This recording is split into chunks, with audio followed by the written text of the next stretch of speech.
Bonjour, je suis Yann du site bbblabla.fr et aujourd'hui j'ai le plaisir de recevoir Francis Lacoste, qui est l'auteur du livre signé avec bébé.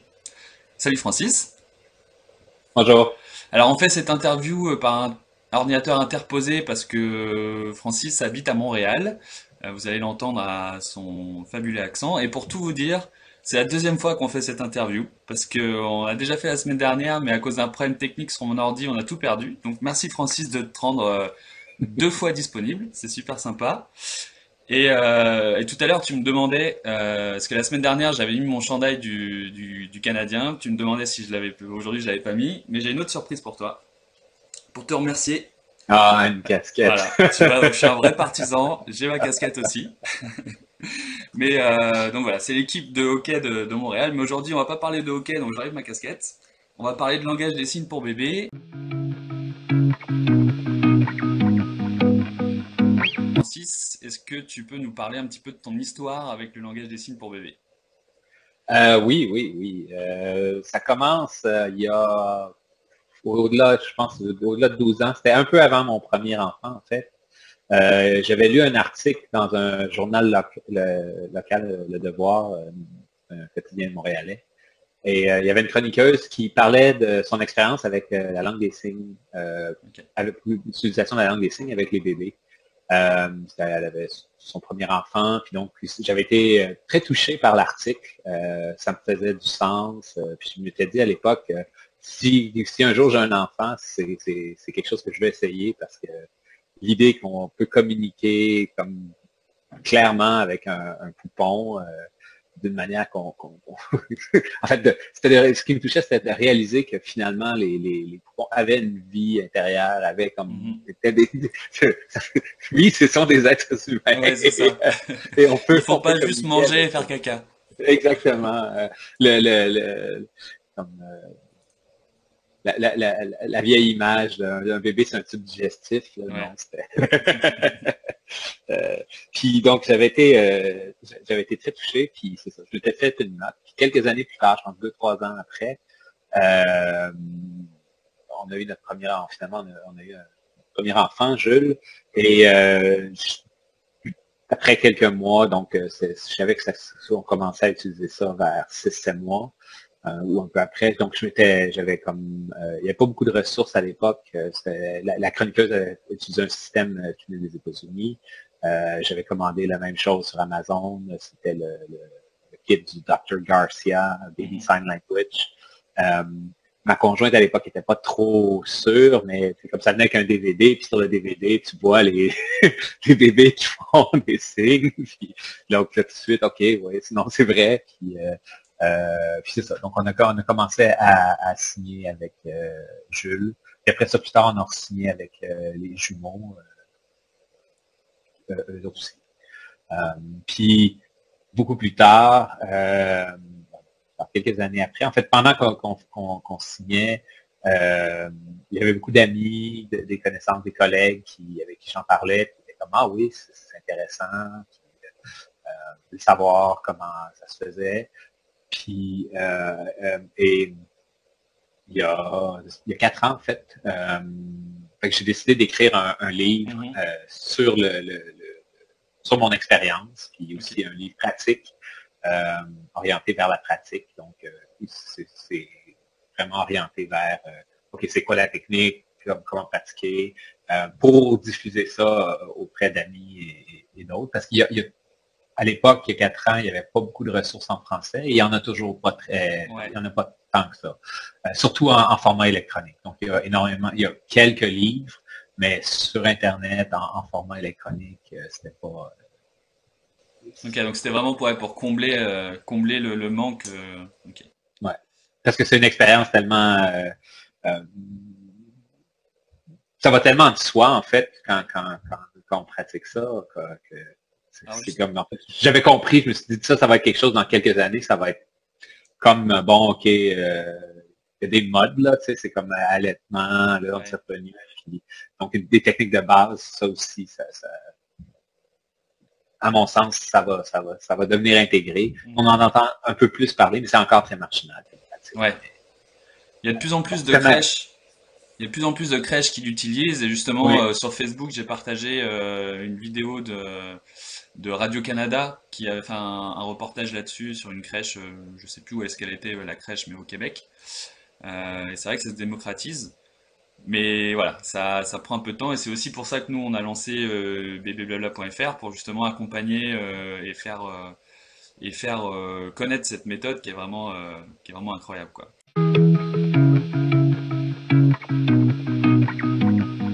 Alors justement, explique-nous un petit peu comment tu l'as mis en pratique avec Jules, donc ton premier fiston. Oui, Jules, c'est ça. Donc, on a commencé, c'est la technique de Dr. Garcia, très méthodique. Donc, Ouais. on commence avec deux, trois signes qu'on introduit, puis on les répète systématiquement jusqu'à temps que l'enfant se mette à les utiliser aussi. Euh, donc, on a commencé vers 7 mois avec encore lait puis chat. Ok. Parce qu'on avait un chat, puis il y avait des interactions avec le chat. Et signer, ça a pris... il a commencé à signer vraiment, je dis vraiment, puis j'expliquerai peut-être plus tard après pourquoi, à 1 an. Donc, il y a un peu après son anniversaire d'1 an, il a fait, donc je crois que c'était au repas, il fait encore, puis là c'était comme, ok, c'était clair, il voulait encore ce qu'on lui servait, puis donc un signe très clair, très franc, donc ok, c'est commencé, puis en 10 jours, il est passé de un signe à une dizaine de signes, en fait, puis Ok. après ça, ça a comme déboulé. Donc il y a eu une Il a explosion. signé, ouais, c'est comme là, une éponge, il les attrapait tous, puis il les utilisait. Euh, Puis on a continué à signer comme ça jusqu'à un peu autour de 2 ans, il a abandonné les signes. Ok. Il a commencé à parler assez tôt quand même, un peu vers 1 an et demi. Puis ça fait 2 ans, il faisait des petites phrases, puis il y avait moins d'intérêt pour les signes.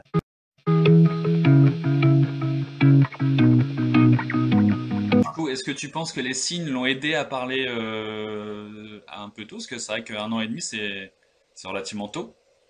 Oui, c'est tôt. On peut dire ça. Je veux dire, T'as pas d'éléments de comparaison, donc tu peux pas. oui, ouais, c'est ça.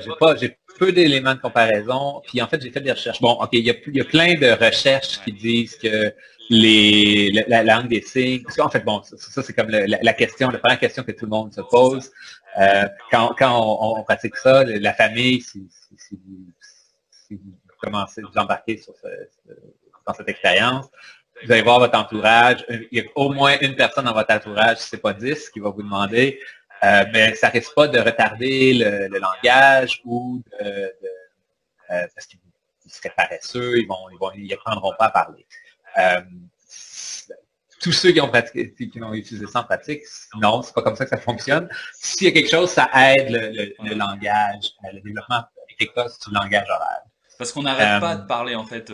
C'est pas parce qu'on signe exactement. qu'on arrête, qu'on s'arrête de parler à l'enfant. Donc finalement, il a les deux et ça lui permet au contraire de mieux assimiler certaines situations, certains contextes avec les mots et voilà. Oui, en fait, c'est aussi ça toute l'histoire du langage de cette technique-là, c'est que des chercheurs, de Dr. Garcia, d'autres, se sont rendus compte que les enfants de parents sourds qui utilisaient la langue des signes avec leurs enfants commençaient à signer, donc à communiquer avec leurs parents beaucoup plus tôt que les enfants qui communiquaient seulement à l'oral. Euh, puis, euh, puis effectivement, c'est ça. Dans l'expérience, souvent, comme avec Jules, il commençait à parler très tôt et très bien. Donc, la théorie, c'est que les structures cognitives pour parler, donc pour la maîtrise du langage, sont là très tôt Ouais. dans le développement de l'enfant. C'est la maîtrise motrice des muscles, la coordination des muscles, de la bouche, de la gorge, qui n'est pas assez développé, c'est pour ça qu'ils ne parlent pas plus tôt. Mais les mains, ils développent une maîtrise motrice fine dans les mains beaucoup plus tôt, ce qui fait que l'utilisation du langage, de signes pour communiquer, donc un langage par gestuel, euh, peut, peut arriver plus tôt, Ouais. et que par la pratique du langage des signes, de la langue des signes, le développement cognitif du langage se continue à se développer, à s'affiner plutôt. Effectivement, je veux dire,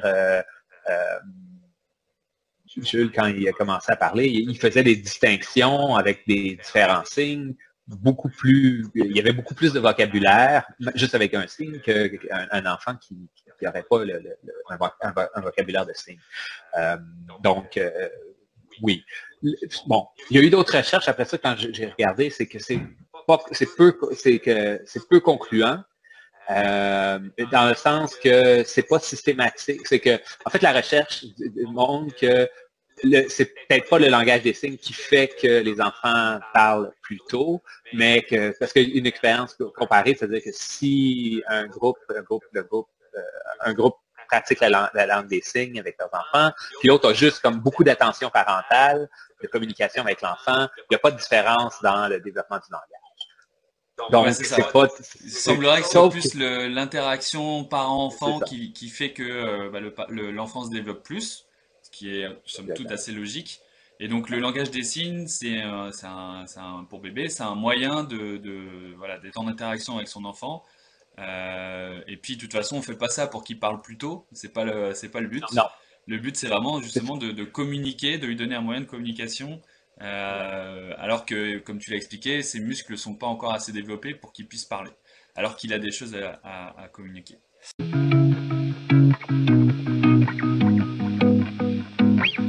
Et donc, justement, ouais, tu disais que Jules, son premier signe, ça a été encore. Est-ce que tu peux nous raconter une situation dans laquelle, qui n'aurait pas eu lieu si jamais il n'avait pas eu cet outil supplémentaire pour communiquer ou... Oui, en fait, c'est un exemple que ma conjointe a donné. C'était à la garderie, à la crèche. Elle parlait avec une autre maman qui parlait de la langue des signes avec Jules. Elle disait, ouais, mais je veux dire, j'ai pas besoin de signes pour comprendre que mon petit gars, il va encore manger, il veut une autre assiette ou une autre bouchée. C'est comme clair. Effectivement, c'est vrai, je veux dire, on comprend ce que les enfants nous demandent souvent dans le contexte, sauf que, puis ça c'est l'exemple que conjointe a donné, elle dit, oui, c'est vrai, sauf que des fois, on ne sait pas. Ouais, c'est ça. Puis l'exemple, c'est, Jules était couché, l'heure de s'endormir, elle lui chante une chanson, puis après, quand la chanson est terminée, il la regarde, puis il fait encore. C'est le signe, on pratiquait avec l'American Sign Language, donc c'est encore il fait clairement encore. Puis donc, OK, il veut que je chante une autre chanson, puis il peut chanter une autre chanson. S'il n'y avait pas eu ce moyen de communication-là, il aurait probablement chigné ou essayé d'exprimer qu'il voulait une autre chanson. Mais ça a été facile de juste mettre ça sur le compte de la fatigue. Ah, il est fatigué, on n'aurait pas compris. Donc, c'est assez intéressant les contextes d'utilisation de communication qu'on n'aura pas accès sans cette technique. Moi, je prends souvent l'exemple avec mon neveu, donc qui signe avec ma sœur, et nous, c'est le chat. Le signe chat, il adore les chats aussi. Alors par contre ma sœur a pas de chat, donc c'est un peu bizarre, mais en tout cas il adore les chats et on a beaucoup de jeux autour du chat parce qu'il vient me chercher. Par exemple, tu vois, quand il a vu un chat dans le jardin, il vient me chercher, il me regarde, il fait comme ça, et là je sais qu'il faut que j'aille avec lui dans le jardin pour aller jouer. Et tu vois, c'est des choses qu'on n'aurait pas vécues si jamais il n'avait pas pu lui prendre l'initiative de venir me voir, me dire il y a un chat dans le jardin, il faut que tu viennes jouer avec moi, tonton, quoi. Donc, donc ça c'est super.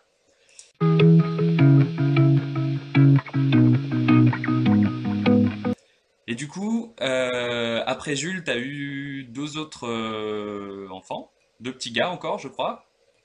Oui, deux garçons, j'ai trois garçons. Okay. Plein de gens font j'ai un trio de hockey, mais non. Deux garçons. Puis on a signé avec eux aussi. On a commencé très tôt. Mais là, on a fait c'était un peu différent on a appris quand même avec Jules. Puis en fait, je vais expliquer ça. J'ai expliqué tantôt que Jules a comme commencé un peu tardivement, c'est-à-dire que, mettons, on a commencé à pratiquer systématiquement. C'était pas, on n'était pas utiliser toujours les mêmes signes dans les contextes. Puis il s'est mis vraiment à utiliser couramment les signes seulement 4 mois plus tard, ce qui est assez long. Je veux dire, souvent ça, parce que je suis entêté, parce que je crois qu'il y a beaucoup de gens qui après 4 mois où c'est qu'il n'y a pas vraiment de développement, on n'aurait pas poursuivi. Mais après réflexion, j'ai compris un peu ce qui s'est passé. Puis c'est parce qu'il y a plein de moments, c'est ce qu'on appelle, en fait, c'est le concept qui est un concept très important, qui est l'idée de l'approximation. C'est que quand les enfants commencent à signer, c'est comme quand ils commencent à parler, le premier maman, c'est pas un maman ou un papa clair, c'est puis on comprend dans le contexte, on souhaite un peu, on se projette, puis là, il a essayé de nous dire quelque chose, on l'encourage. Et puis même parfois, il s'entraîne hors contexte, c'est-à-dire qu'il va dire mama comme ça devant le fauteuil, par exemple, mais c'est juste qu'il s'entraîne à parler. Ouais. Donc ouais, je comprends ce que tu veux dire. Puis c'est la même chose avec les signes. Donc le premier signe, il n'est pas clair. Puis donc, faut être capable d'être généreux, d'être généreux dans l'interprétation. Ce qui fait que je me rappelle après, comme dans les 4 mois où il ne signait pas, en fait, il y a plusieurs moments où il a fait un signe, mais j'étais comme, est-ce que c'est ça qu'il m'a dit? C'était pas clair. Puis sinon, j'étais dans le doute et dans d'essayer le signe clair qui n'était pas clair. Et donc, j'ai pas renforcé la communication, le mécanisme de rétroaction qui fait que ça se développe plus rapidement. Ce qui fait que quand avec les jumeaux, on avait déjà plusieurs signes dès le début. Donc, quand c'était approprié, on utilisait les signes en contexte. Puis c'était pas un limité, c'était tout. Vous les aviez appris avec Jules, donc vous les avez tous ceux que je me rappelais. Puis, on avait compris ce concept d'approximation, ce qui fait qu'on a commencé à communiquer autour de 7 mois. Donc, dès 7 mois, il y avait des encars, des laits, des trucs comme ça, qui étaient plein d'enthousiasme, pas nécessairement de beaucoup de précision, mais ça fonctionnait.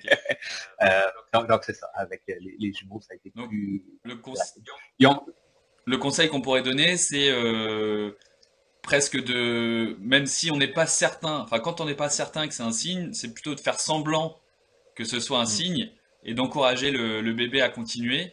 Ça va l'aider, lui, à se dire, ah chouette, j'ai une interaction avec mes parents et du coup, ça va l'encourager, quoi. C'est ça. Donc, on clarifie, donc on lui refait le signe qu'on pense qu'il a fait, clairement, comme avec le langage oral. Donc, si le mot, on croit, maman, c'est maman de Cody, donc il réentend, il dit ce qu'il devrait dire. Oui, tout à fait, c'est très important. Ok. Et du coup, est-ce que Jules a pu apprendre des signes à ses 2 petits frères? Est-ce qu'ils ont utilisé le langage des signes entre eux ou... Un peu. Hein. Jules se rappelait quelques signes, puis il était très fier d'avoir utilisé ça. Donc, il utilisait un peu à table et après. Mais les interactions entre les enfants d'1 an et 4 ans, c'est quand même assez limité sur un garçon. C'est ça. Mon garçon. C'était un grand et il n'allait pas se compromettre avec des bébés, quoi. Ok. Je dirais pas tant que c'est ça qu'on promet, que ça joue pas beaucoup un enfant d'1 an, ça se déplace pas nécessairement, donc c'est pas si intéressant comme ami. Je veux dire, plein d'affection, mais donc c'est ça. Donc, ils participent, mais il n'y a pas de... Ils ne font pas des conversations.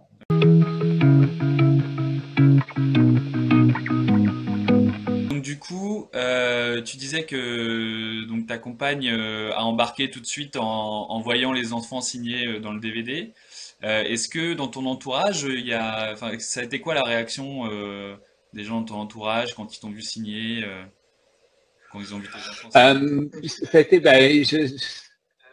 au début, c'était un peu dubitatif, là, donc les gens étaient justement un peu, qu'est-ce que c'est ça, c'est quoi? Mais bon, après ça, quand tu as des conversations ou quand ils voient là, un enfant d'un an et demi signé, parler de plein de choses, c'est, ça devient plus Ouais, intéressant.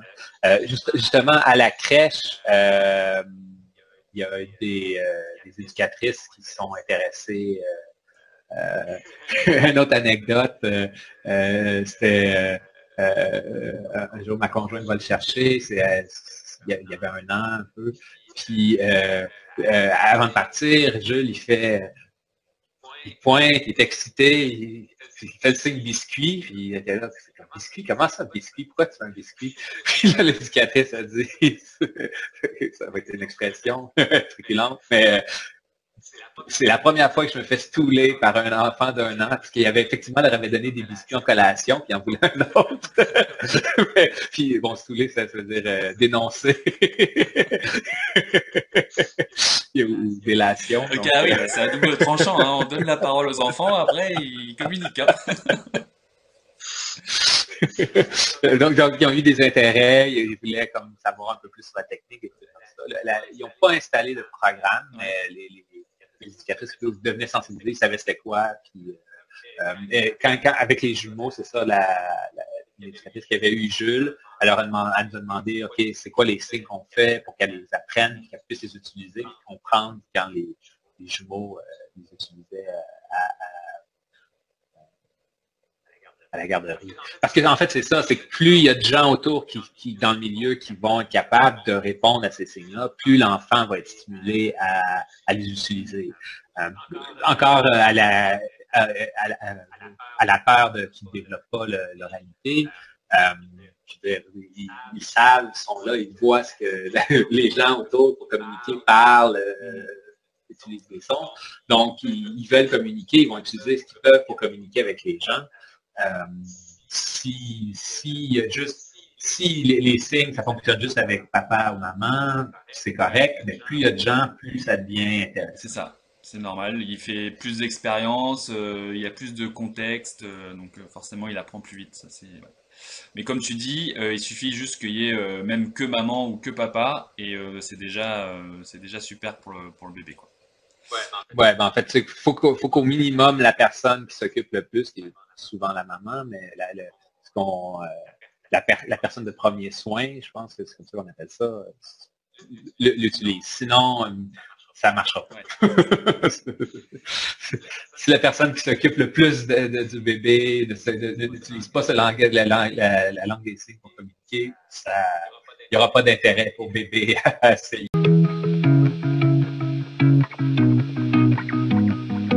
Et donc, si tu devais donner un conseil à des parents là qui se disent tiens j'ai envie d'essayer, ça a l'air vraiment sympa comme méthode, tu leur dirais quoi si tu avais un conseil? Un conseil, ben, de commencer. Ouais, non, mais c'est souvent le conseil que je donne aussi, Euh, moi. C'est, Commencer simple. Je crois que la technique Garcia de un ou deux ou trois signes, puis de les utiliser systématiquement est bonne parce que euh, c'est pas c'est pas la seule manière. On peut y aller, mais quand on n'est pas sûr ou on débute, pour gagner de l'assurance, ça facilite l'interprétation, puis il y a juste trois choses que le bébé peut signer. Donc, c'est un de ces trois-là, dans le contexte, on devine, ça renforce. Puis ça demande un investissement minimal, donc hmm. euh, puis à partir de là, quand que ça déboule. Donc, puis commencer, puis après ça, patience. Ouais, c'est ça. Parce que plus on commence tôt, plus ça peut prendre du temps avant que le bébé les utilise. Souvent, il va réagir assez rapidement. On va avoir l'impression qu'il comprend c'est quoi qu'on fait, qu'est-ce qu'on dit, mais ça peut prendre plusieurs, bon, moi ça a pris plusieurs mois la première fois, avant qu'ils les utilisent. Des fois, quand on commence plus vieux, ça va plus vite. Le cerveau de bébé est déjà un peu plus développé, donc ça va un peu plus vite, ouais, c'est sûr. Et donc, ouais, donc tu conseillerais de commencer avec quelques signes, parce qu'en fait, il y a un double apprentissage. Il y a les parents qui doivent apprendre les signes avant de pouvoir les apprendre à leurs enfants. Donc c'est vrai que commencer par quelques signes, bah, ça permet de pas prendre trop de temps pour les parents, et on sait qu'avec un bébé, bah, on n'a pas forcément beaucoup de temps pour faire Non. d'autres choses. Donc ça peut être une bonne idée, ouais. Et aussi, ce qu'on peut donner comme conseil, c'est de choisir des signes qui à la fois parlent aux parents et au bébé. C'est-à-dire que des signes que les parents vont avoir plaisir à faire, et que on peut imaginer que le bébé, donc toi tu parlais t'as introduit le mot chat pour Jules, parce qu'il avait des interactions avec le chat et qu'il aimait ça. Donc je pense que ça peut être aussi une bonne technique pour justement maintenir la motivation sur le long terme, parce que c'est vrai que ça peut prendre quelques semaines ou quelques mois pour que bébé reproduise le signe. Oui, en fait, j'ai introduit chat, mais ça, c'est un signe qui a pris énormément de temps avant qu'il utilise. Donc, dans la sélection des signes, les signes qui ont un intérêt pratique pour bébé sont ceux qu'il va utiliser en premier. Donc, la plupart des bébés vont souvent commencer avec le signe encore, parce que c'est un signe très, très utile dans plein de contextes, qui a un effet immédiat. Je veux un autre biscuit, encore, je veux encore. Une chanson. Une autre chanson, encore. Puis les enfants aiment répéter les expériences une fois qu'ils en ont une, c'est le même qu'ils apprennent. Donc encore est très, très, très utile. Les chats, c'est un peu plus abstrait, un peu moins, c'est moins pratique. Donc, c'est plus ludique comme communication, comme en fait, comme avec ton neveu qui l'utilise pour éviter un jeu, des trucs comme ça. Donc, comme souvent, des fois, il commence avec les couleurs, les chiffres. C'est pas compliqué au début. En fait, on peut dire qu'il y a deux phases. Il y a une première phase un peu pratico-pratique, où ça va vraiment faciliter la compréhension des besoins de bébé. Et donc ça va éviter pas mal de pleurs, de crises, parce que bah, les parents comprennent pas forcément, et bébé n'arrive pas à se faire comprendre. Et après, dans un deuxième temps, quand le bébé est un peu plus vieux, ça permet d'avoir des interactions. Donc moi, je parlais de mon exemple avec mon neveu et du chat, où bah, finalement, il peut vraiment donner sa vision un peu du monde, et avoir des interactions avec son entourage. Mais oui, tu as raison, il y a des concepts un peu plus importants, comme manger, encore, lait. C'est là qu'on débute, c'est là qu'on commence. C'est sûr. Puis effectivement, après c'est ça, comme vers 1 an et demi, je me rappelle Jules dans la fenêtre, qui regarde dehors, puis qui fait des signes sur tout ce qu'il voit, des trucs comme ça. Mais ça, c'est pas, on commence pas là. Ouais. Mais ça vient quand même relativement vite, et on peut y arriver à ce résultat-là, et c'est ça qui est extraordinaire avec cette méthode-là.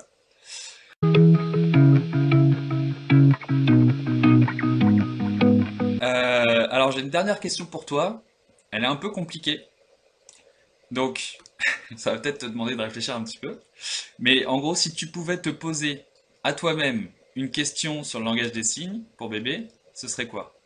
En gros, si tu pouvais répondre à une question, soit qu'on te pose tout le temps et que j'ai pas posé, soit qu'on ne te pose pas et que tu aimerais qu'on te pose, ce serait quoi? Je t'avais dit que ça demanderait un peu de réflexion. Oui, non, je réfléchis à ce qu'on a couvert quand même pas mal de terrain.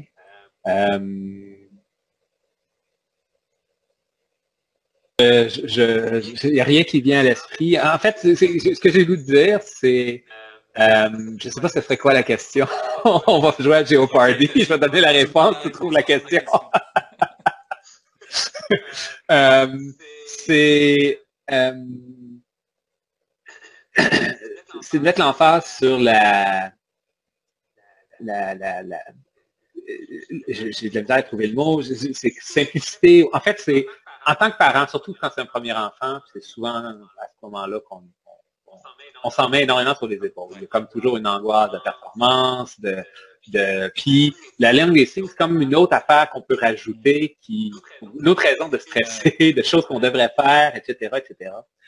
Puis ça donne, c'est pas utile comme parent, comme pour la technique ou n'importe quoi. Donc, euh, je pense que c'est important d'entreprendre ça avec une certaine légèreté. En fait, c'est ça, une certaine légèreté, un certain ludisme. Si votre enfant, à la limite, la plupart des enfants vont développer la langue des signes, c'est avec on y met l'effort, la patience, le temps. Mais même si ça n'arrive pas, c'est pas important. C'est pas un échec, c'est pas, c'est juste quelque chose qui peut enrichir votre vie, mais c'est pas nécessaire. C'est ce qu'on disait tout à l'heure. Ça permet d'enrichir les interactions, de créer des interactions, mais c'est pas effectivement si le bébé répond pas tout de suite ou met faut pas que ça devienne un fardeau ou de toute façon, le bébé, il faut savoir que le bébé, il fait du mieux qu'il peut. Et que. Ouais, puis nous aussi. Et donc, il faut le laisser aller à son rythme et puis pas se mettre de pression. Ouais. Mais moi, le message s'adressait plus aux parents qu'aux bébés. Oui, voilà, c'est ça. Mais du coup, les parents n'ont pas besoin de se mettre de pression en se disant, ah là là, je fais pas bien et tout ça. Si ça va se faire tranquillement et puis ça va bien aller, comme tu dis.